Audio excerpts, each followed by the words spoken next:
When will be the exam AIBE 19 conducted? आप सभी के दिमाग में यही बात चल रही होगी कि AIBE 19 का एग्ज़ाम कब कंडक्ट होगा। इसके लिए अब जो अपडेट है वो आप सुन लीजिए। वो ये है, AIBE 19 exam is expected to be conducted in October 2024.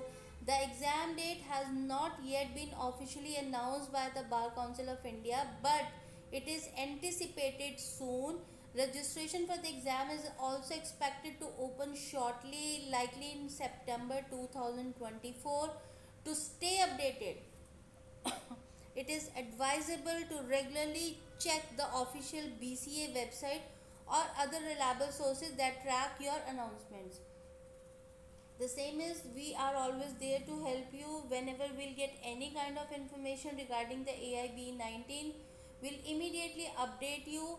But what the expected date is, that expectation about conducting this exam may be in the month of October, and there will be an official announcement in the month of September. So stay connected with the official websites with the BCA, AIB, and simultaneously with Law Legal Logic. I am giving you some of the multiple choice questions of Limitation Act simultaneously.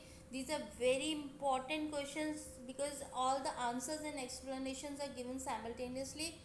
What is the period of limitation filing a suit for recovery of money under a written contract? 1, 2, 3 or 5 years? This is 3 years. According to the Article 113 of the Schedule of the Limitation Act, the period of limitation for a suit of recovery,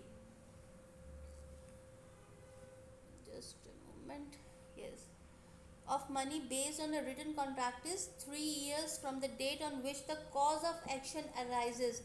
Do remember, this is the most important question, cause of action, the day the cause of action arises. After that, 3 years limitation period is there with you to file a suit for recovery of money.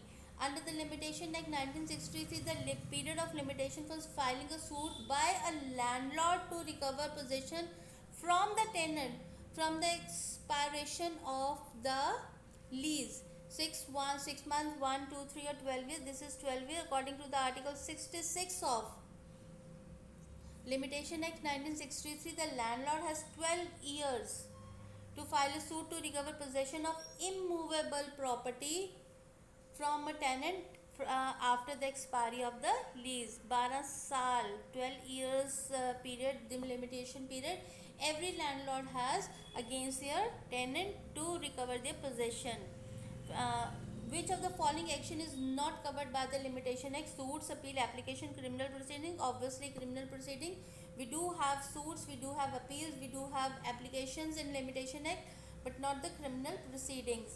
The Limitation Act 1963 primarily deals with the limitation period of civil suits, appeals and applications. Criminal proceedings are governed by the Code of Civil Criminal Procedures, CRPC, not the Limitation Act. I'm sure it's very important question that you must have read. The limitation period for a suit to enforce payment of money secured by mortgage or otherwise charged upon immovable properties 3 years, 12 years, 30 or 60 years.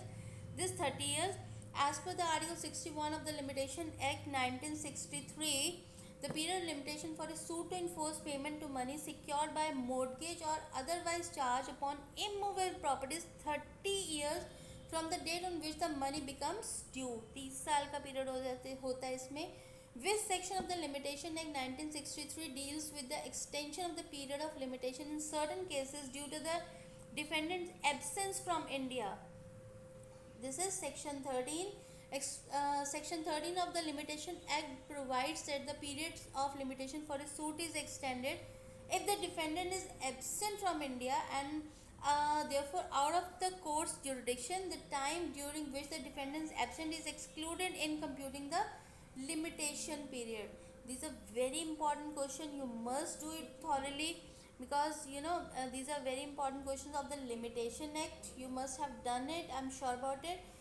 For such kind of more questions, stay tuned with me and kindly subscribe my channel.